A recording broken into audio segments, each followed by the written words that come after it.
Hallelujah. Amen. Mangpa hoi hi. Uncin Tengin. Mangpa hoi hi.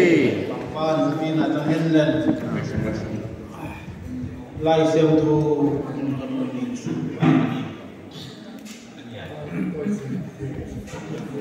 Sambil tu som lelaki naaf.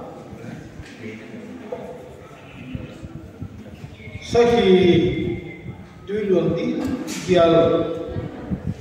Sahi tujuan di dial bulbangin. Oh pasian kahit naik nang bulhi.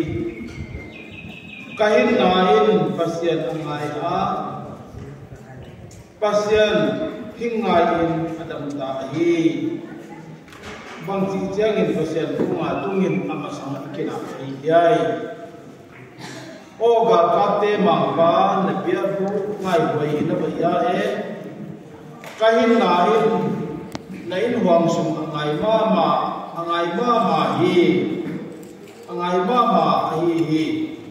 abago hi kaluntang de kata sa pasyan hingayin akikukiyahi mangpa tuwang masalan. Amen.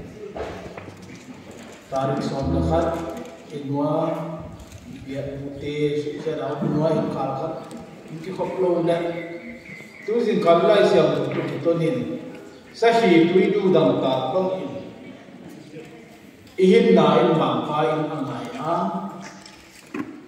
mangpa kunga ama biar nate sampai luar ni kate mua kal kate mua uni cuma muhite sampai mana di pesir ko member hatta misal tezo siapa paminin tuzin kalin na bon thai chibai hi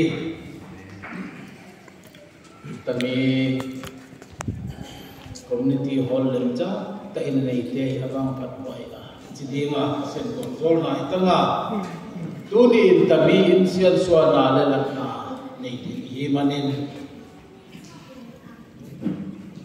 tuin di papasian itna zalim tu tabiin ama ipasyan hing u ibiya natin anasen siyang taute isip na dingin